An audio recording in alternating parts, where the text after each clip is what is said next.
Bonjour à tous et bienvenue dans cette nouvelle vidéo où je vais vous apprendre comment paramétrer un serveur de fichiers dans un domaine Active Directory avec gestion de droit NTFS et stratégie de groupe. Alors déjà pour ce faire, première étape, vous allez avoir besoin d'un serveur dédié pour votre partage de fichiers. Il est fortement déconseillé de faire votre partage de fichiers sur votre serveur Active Directory pour des raisons de sécurité.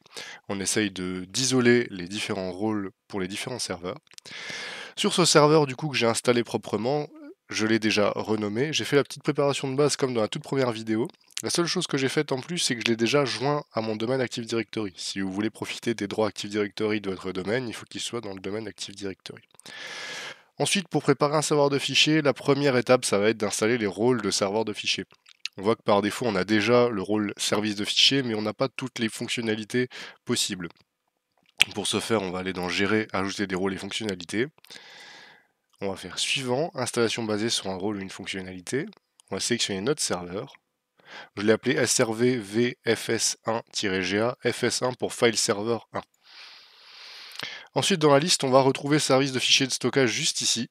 Et on va remarquer que le service de stockage est installé, mais pas le service de fichiers. Nous, ce qui nous intéresse, c'est le serveur de fichiers, pour le moment, et le gestionnaire de ressources du serveur de fichiers. Avec ça, on va pouvoir gérer proprement les partages et les différentes options des différents partages de données. On fait suivant, suivant. On peut lancer le redémarrage si nécessaire et faire installer. Une fois que l'installation est terminée, comme vous pouvez le voir ici, je peux faire fermer et maintenant l'ensemble de mes rôles, le service de fichiers sont correctement installés. Il y a une autre petite étape de préparation de base que je fais pour les serveurs de fichiers, ça se passe dans ce PC et je vais aller sur le disque dur qui va stocker les données. Alors moi, vu que je suis en machine virtuelle, je n'ai qu'un disque dur avec peu de stockage, mais du coup sur votre disque où vous allez stocker les données de partage, vous pouvez faire bouton droit, configurer les clichés instantanés. Alors qu'est-ce que c'est les clichés instantanés? C'est une fonctionnalité du Windows Server qui permet d'avoir un retour en arrière possible sur l'ensemble des données via la technologie de cliché instantané. Là on voit qu'à partir du moment où je l'ai activé, on voit qu'il y a un cliché qui a été fait le 21 novembre 2022 à 14h52 et effectivement à partir de maintenant sur n'importe quel dossier où je peux faire propriété et je vais avoir un nouvel onglet qui s'appelle version précédente et je peux consulter les versions précédentes de ce dossier. Donc c'est très pratique pour revenir en arrière sur un dossier ou sur un fichier. Là, vous pouvez remarquer que dans les clichés instantanés, je vais dans paramètres, par défaut, il y en a un qui est fait le matin à 7h, un à midi. Vous pouvez en mettre plusieurs, sachant que plus vous en mettez, plus ça prendra de place sur votre disque dur et plus ça prendra de ressources au moment où le cliché est réalisé. Une fois donc qu'on a installé les rôles serveur de fichiers et activé les clichés instantanés en plus de la petite préparation de base initiale, notre serveur de fichiers déjà il est prêt.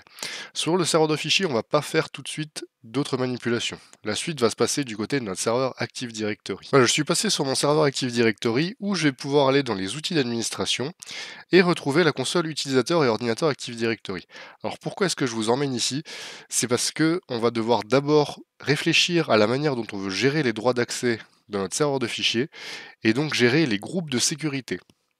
Effectivement, dans Active Directory, on a la possibilité de créer des groupes et ces groupes pourront être utilisés pour donner accès ou non à certaines ressources. Alors comment ça se passe pour créer ces groupes? Déjà, dans Utilisateur ordinateur Active Directory, vous allez retrouver votre nom de domaine ici et par défaut un certain nombre de dossiers. Moi, je vous préconise du coup de créer une nouvelle unité d'organisation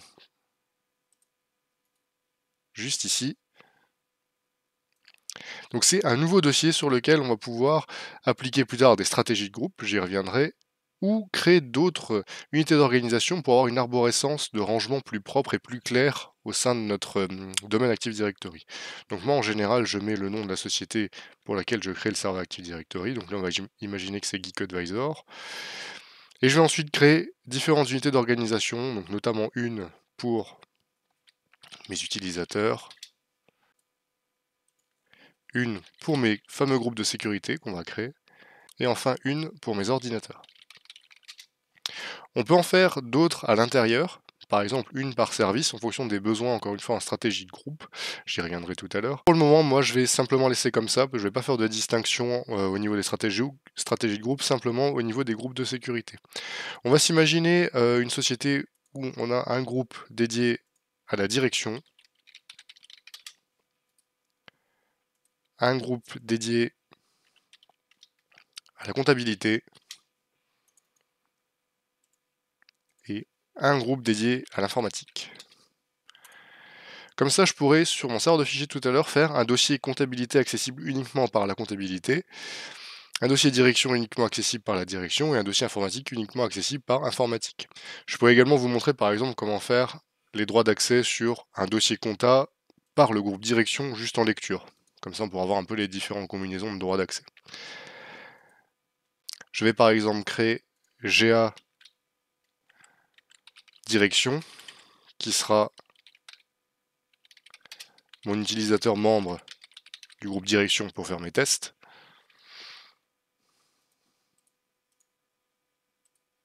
Pour pouvoir le mettre membre du groupe direction, je fais bouton droit, ajouter un groupe, je recherche le groupe Gdirection, c'est le nom que je lui ai donné tout à l'heure, et automatiquement, mon utilisateur est ajouté au groupe. Si je double-clique dessus, je peux retrouver dans membre 2 la liste des groupes. On voit que par défaut, j'ai utilisateur du domaine et Gdirection. On va aussi faire du coup GA informatique, et enfin GA compta. Pour le mot de passe, vous mettez un mot de passe fort, bien évidemment. Dans les cas réalistes, quand vous créez un utilisateur, vous laissez l'utilisateur doit changer le mot de passe à la prochaine ouverture de session, ce qui permet à ce que l'utilisateur définisse son propre mot de passe. Je l'ai expliqué dans une précédente vidéo. Là, moi, je suis en labo de test. Le but, c'est de me connecter avec ces différents utilisateurs pour tester les droits d'accès. Donc, je vais simplement le décocher. J'oublie pas d'ajouter GA informatique au groupe informatique.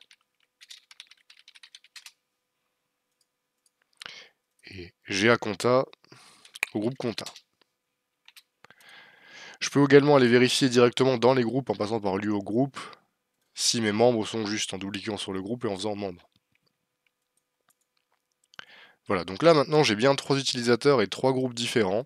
Je vais pouvoir aller du côté du serveur de fichiers pour créer mon premier partage de données et gérer mes droits NTFS. Me voilà de retour sur le serveur de fichiers. Pour créer mon premier partage, moi j'aime bien passer par l'explorateur, je trouve que c'est plus clair, et je vous conseille de créer votre partage de données directement à la racine de votre lecteur de partage. Pourquoi? Tout simplement pour éviter les chemins d'accès trop longs. Plus un chemin d'accès est long, plus vous risquez d'atteindre la limite de caractère imposée par Windows et donc d'avoir des soucis lors de renommage de fichiers ou de copie de fichiers. Le partage de base, vous l'appelez un peu comme vous voulez, vous pouvez l'appeler données, data, partage, moi je vais l'appeler partage par exemple. Et dedans, je vais créer mes différents dossiers, direction, comptabilité et informatique. Par défaut, ce dossier n'est pas accessible au réseau. C'est un dossier local. Pour le rendre accessible, on va faire bouton droit dessus, propriété, puis onglet partage. Je vous conseille de passer par le partage avancé parce qu'on va s'y retrouver beaucoup plus clairement. On va cocher la case partager ce dossier pour rendre accessible via le réseau à ce dossier. On voit qu'on peut limiter le nombre d'utilisateurs total, par défaut c'est la limite maximale, donc si vous avez un intérêt vous pouvez ici limiter le nombre d'utilisateurs maximal. Et on va voir le menu autorisation, où on va pouvoir gérer qui voit le partage. Alors c'est simplement qui voit le partage sur le réseau, c'est pas forcément qui peut faire quoi sur les données, ça c'est ce qu'on verra tout à l'heure avec les droits NTFS. Ici je vous déconseille de laisser tout le monde, parce que tout le monde ça veut vraiment dire tout le monde, donc l'ensemble des utilisateurs du réseau, même ceux qui ne sont pas forcément authentifiés, donc ça on va le supprimer. On va plutôt utiliser le groupe utilisateur du domaine, par exemple. Ça sera tous vos utilisateurs du domaine. Ça. Et à ce groupe-là, on va lui donner accès par défaut en modification et lecture source partage. On gérera après les vrais droits via les sécurités NTFS. Ne cochez pas contrôle total, puisque cela impliquerait que le groupe utilisateur du domaine peut aussi changer les droits de partage, ce qu'on ne veut surtout pas. Là, on voit maintenant déjà que mon dossier est partagé par ce chemin UNC anti/slash SRVV FS1 GA partage. Donc là, mon dossier est accessible via le réseau. Je vais maintenant aller dans le dossier et gérer les différents droits d'accès NTFS. On voit que par défaut, si je vais sur le dossier compta par exemple et que je fais propriété, et que je vais dans sécurité, on voit que j'ai créateur propriétaire, donc le créateur du dossier qui a des droits, système qui a des droits, les administrateurs qui ont des droits, et enfin les utilisateurs qui ont des droits. Là pour le coup on a un problème puisque utilisateur, on veut pas qu'il ait des droits, on veut que ce soit simplement le groupe compta qui ait accès. Autant administrateur, ça nous semble logique pour pouvoir gérer justement les droits d'accès. Pareil pour système, il faut bien que le serveur puisse accéder aux données s'il veut les contrôler via l'antivirus ou les sauvegarder. De même pour créateur propriétaire. Mais utilisateur, on le veut pas. Donc on va aller dans Avancer. Encore une fois parce que c'est plus clair en termes de présentation. Et là, on va vouloir tout simplement supprimer utilisateur. Sauf que si vous le faites tout de suite, vous allez avoir une erreur. Tout simplement parce que votre dossier, il hérite des droits du dossier parent. En NTFS, donc en droit d'accès de sécurité du système de fichiers Windows, par défaut, on hérite des droits d'accès du dossier parent. Donc j'hérite des droits d'accès du dossier partage. Et vu que je veux que les droits d'accès du dossier compta soient différents de ceux du dossier partage, je vais tout simplement utiliser le bouton désactiver l'héritage. Là, on va me proposer de convertir les autorisations existantes sur l'objet, donc les écrire explicitement sur l'objet ou toutes les supprimer. Moi, je préfère convertir les existantes, comme ça j'ai une masse de travail, et je peux tout simplement supprimer ce qui m'intéresse pas. Comme ça, je peux garder ce que je veux et supprimer le reste. Et maintenant, vu qu'on est sur le dossier compta, je vais ajouter tout simplement le groupe comptabilité. En faisant ajouter, sélectionner un principal et taper le nom du groupe auquel je veux donner accès. G compta dans mon cas. Ensuite, je vais pouvoir donner un certain nombre de droits.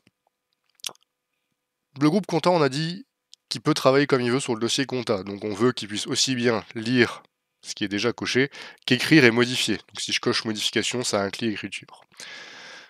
Je peux afficher les autorisations avancées, puis je vais remarquer que j'ai d'autres options.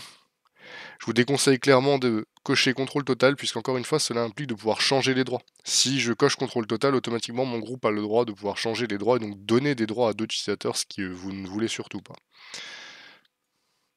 Une fois que c'est fait, on voit que Gcompta a les accès en modification. Je vais répéter le processus maintenant pour direction, un petit peu plus rapidement.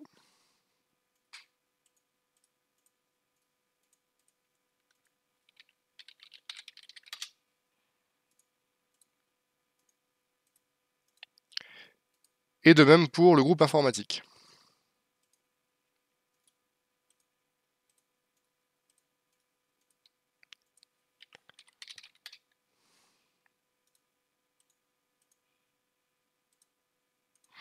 Maintenant que c'est fait, le groupe compta a accès à compta en lecture-écriture, direction a accès à direction en lecture-écriture, et informatique a accès à informatique en lecture-écriture.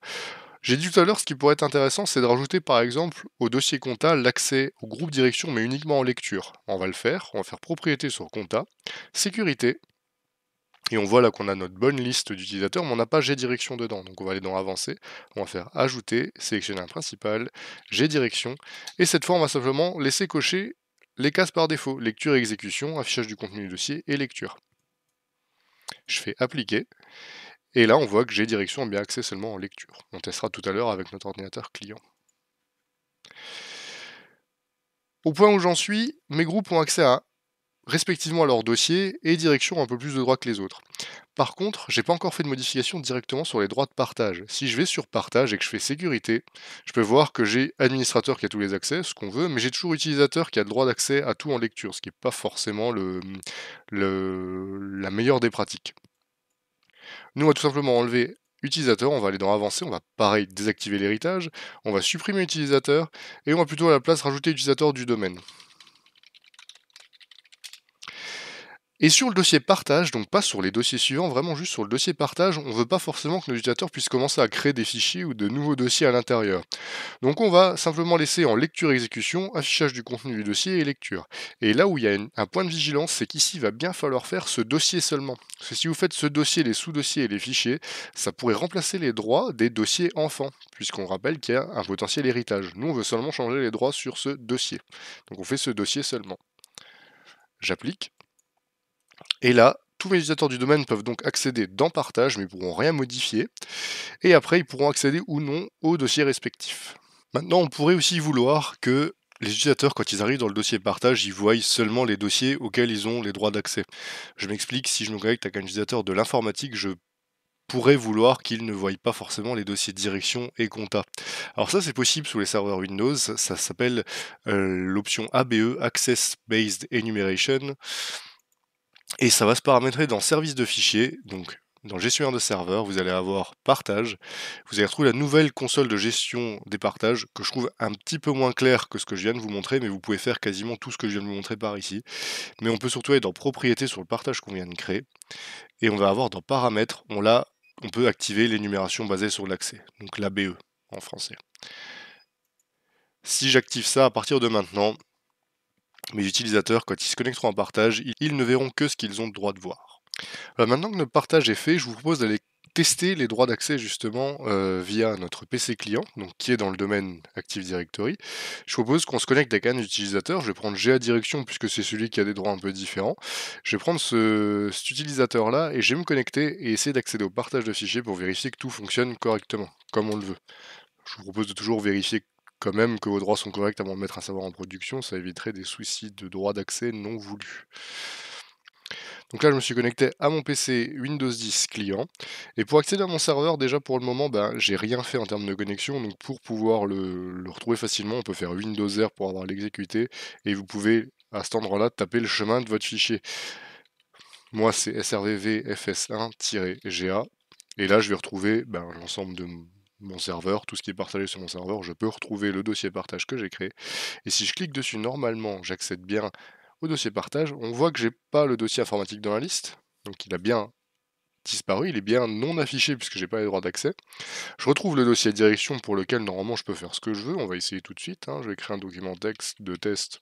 Ça marche. Et dans le dossier compta, je vais y accéder et je vais essayer de faire un dossier. Normalement, j'ai les droits d'accès qu'en lecture, donc je devrais pas pouvoir. Je fais le dossier et on voit que j'ai pas l'autorisation pour le faire. Donc là, on est bon en termes de droits. On avait aussi fait de telle sorte que je puisse pas créer de nouveaux dossiers directement à la racine de mon partage. On va essayer ça tout de suite. Pareil, je crée un nouveau dossier. On voit que je n'ai pas l'autorisation. Donc là, mes droits d'accès, ils sont faits correctement.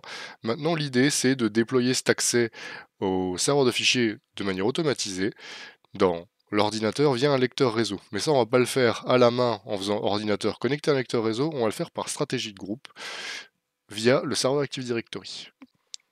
Je vous présenterai cette fonctionnalité de paramétrage de stratégie groupe dans la prochaine vidéo. En attendant, je vous invite à me suivre pour ne pas manquer cette prochaine vidéo et je vous souhaite à tous une très bonne journée.